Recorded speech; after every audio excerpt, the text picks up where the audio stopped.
is just 1% as thick as Earth's, meaning more meteoroids can pass through it without being destroyed. Daubar said that on Mars, hundreds of impact craters are forming somewhere on the planet's surface every year. But NASA scientists say InSight Lander's seismometer may have been missing impacts because of interfering noise from the Martian wind or seasonal changes in the atmosphere. The researchers believe the new findings could lead to many new impact discoveries based on InSight's existing data that goes back to 2018, when the lander arrived on Mars. Scientists say the study of seismic activity on Mars can help them better understand the materials contained below the planet's surface. Impacts are the clocks of the solar system, said Rafael Garcia, a lead writer of the paper and a scientist at France's Higher Institute of Aeronautics and Space in Toulouse. We need to know the impact rate today to estimate the age of different surfaces, he said in a statement. Garcia added that the same kind of instrument might also be used to make similar measurements on the moon. He said 2 French-built seismometers are expected to be included in a NASA lunar science mission that could launch in 2025. I'm Brian Lynn. Now, here is a question for you. What did the scientists say they hope to learn from the continued study of seismic activity on Mars? Is it A, about possible volcanic activity inside Mars? B, about materials contained below the planet's surface? Or C, about the kinds of climate that can cause Marsquakes? The answer is B. Let's listen to that part again.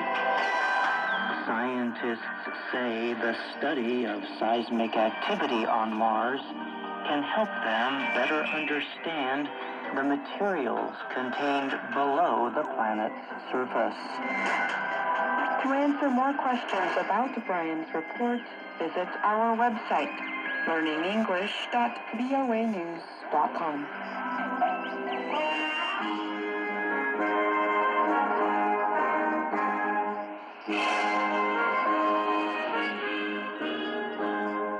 From VOA Learning English, welcome to the Making of a Nation, American History in Special English. I'm Steve Andrews.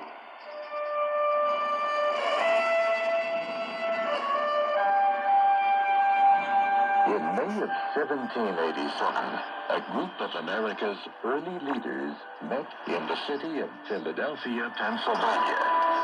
They planned to amend the Articles of Confederation. That document established a loose union of the 13 states. Instead, they wrote a completely new constitution.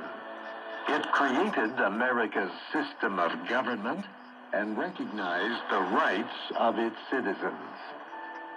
Last week, we talked about the debate at the convention over the Virginia Plan. The plan was prepared by James Madison and other delegates from the state of Virginia. It described a national government with a supreme legislature, executive, and judiciary. Some delegates feared that such a central government would take away power from the states. But in the end, they approved the proposal. On June 1st, they began debate on the issue of a national executive. It seemed every delegate at the Philadelphia Convention had something to say about the issue. They had been thinking about it for some time. Almost every delegate was afraid to give the position extended powers. Almost no one wanted America's chief executive to become as powerful as a king. Still, many of the delegates had faith in the idea of a one-person executive. Others demanded an executive of 3 people. James Wilson of Pennsylvania argued for a single executive. He said the position required energy and the ability to make decisions quickly. He said these must be found in one person. Edmund Randolph of Virginia disagreed strongly. He said he considered a one-person executive as the fetus of monarchy. John Dickinson of Delaware said he did not denounce the idea of having a government headed by a king. He said a monarchy was one of the best forms of government in the world. However, in America, he said, a king was out of the question. The debate over the size of the executive leadership lasted a long time. Finally, the delegates voted for a one-person executive. The question of how to limit power was a major part of the delegates' conversation, according to Supreme Court Justice Clarence Thomas. We're still talking about what are the limits of the national government? What is the role of the national government? How do we protect individual rights and individual liberties, etc.? And he says that question continues to be asked in America today. During the debate at the convention, other questions about the national executive arose. One question was the executive term. Should the executive serve just once, or could that person be re-elected? Alexander Hamilton argued for a long term of office. He said, if a president served only a year or two, America soon would have many former presidents. These former presidents, he said, would fight for power, and that would be bad for the peace of the nation.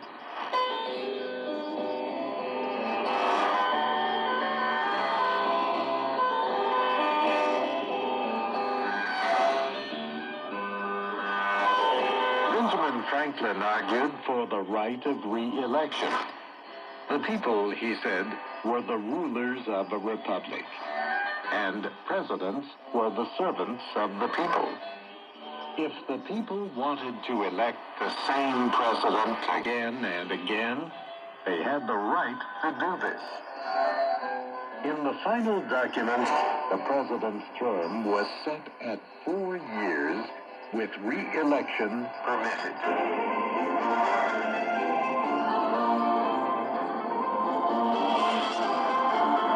Next came the question of how to choose the president. It was a most difficult problem. The delegates debated and voted, and then re-debated and re-voted on a number of proposals.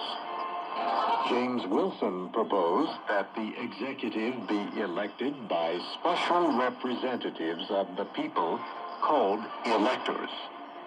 Several delegates disagreed. They said the plan would be too difficult to carry out and would cost too much money. One delegate proposed that the president be elected by the state governors. He said the governors of large states would have more votes than the governors of small states. Nobody liked this proposal, especially delegates from the small states. Another proposal was to have the president elected directly by the people. Elbridge Gerry of Massachusetts was shocked by this idea. The people do not understand these things, he said. A few dishonest men can easily fool the people. The worst way to choose a president, he said, would be to have him elected by the people. The convention voted on the issue 60 times. In the end, the delegates agreed that the president should be chosen by electors named by state legislatures. Now someone said, we have decided how to choose the president, but what are we to do if he does bad things after being chosen? We should have some way of dismissing that person. Yes, the delegates agreed. It should be possible to try the president, and if he is found guilty, remove him from office. Governor Morris of Pennsylvania spoke in support of the right of impeachment should the president be persuaded to betray his trust. The delegates approved a proposal for removing a president found guilty of bribery, treason, or other high crimes.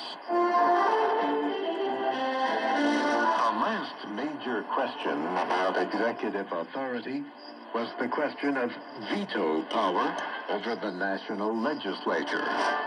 Not one delegate was willing to give the president complete power to reject new laws, and yet they felt he should have some voice in the lawmaking process. If this were not done, they said, the office of president would have little meaning, and the national legislature would have the power of a dictator. James Madison offered a solution. The president should have the power to veto a law, Madison said, but his veto could be overturned if most of the members of the legislature voted to pass the law again. The final convention document listed more details about the office. For example, it said the president had to be a natural-born citizen of the United States or a citizen at the time the Constitution was adopted. The president must have lived in the United States for at least 14 years and be at least 35 years old. The executive would be paid, but the pay could not be increased or reduced during the term in office.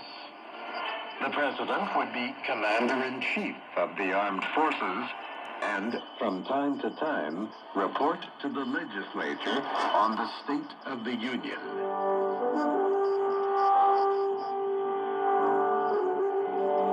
The final document also gave the words by which a president would be sworn in. Every 4 years, for more than 200 years now, each president has repeated this oath of office. I do solemnly swear that I will faithfully execute the office of the President of the United States and will, to the best of my ability, preserve, protect, and defend the Constitution of the United States. Another major issue debated by the convention was a national judiciary, a federal system of courts and judges. The delegates knew a lot about the issue. 34 of them were lawyers. 8 were judges in their home states. One question hung heavy in the air. The states had their own courts and judges. Did the national government need its own system too? Several delegates said no. Roger Sherman of Connecticut said existing state courts were enough. Besides, he said, a system of national courts would be too costly. John Rutledge of South Carolina opposed a national system of lower courts, but he argued for a Supreme Court. Eventually, the convention voted for both. There would be a Supreme Court and a system of lower courts. These courts would hear cases involving national laws, the rights of American citizens, and wrongdoing by foreign citizens in the United States. State courts would continue to hear cases involving state laws. The next question concerned the appointment of national judges. Some delegates believed judges should be appointed by the legislature. Others believed they should be appointed by the president. James Wilson argued in support of having one person appoint judges. He said experience showed that large bodies could not make appointments fairly or openly. John Rutledge disagreed strongly. By no means, he said, should the president appoint judges. He said that method looked too much like monarchy. Benjamin Franklin then told a funny little story. In Scotland, he said, he understood that judges were appointed by lawyers. They always chose the very best lawyer to be a judge. Then they divided that person's cases among themselves. The delegates voted on the issue. They agreed that the legislature could decide how many judges would sit on the Supreme Court. The president would appoint the judges. The legislature could establish lower courts from time to time. The president would appoint those judges too. The issues involving the executive and the federal courts were serious questions that most delegates felt strongly about. But the most hotly debated issue of the convention was still to come. And that's our program for today. Join us again tomorrow to keep learning English through stories from around the world. I'm Ashley Thompson. And I'm Dan Novak.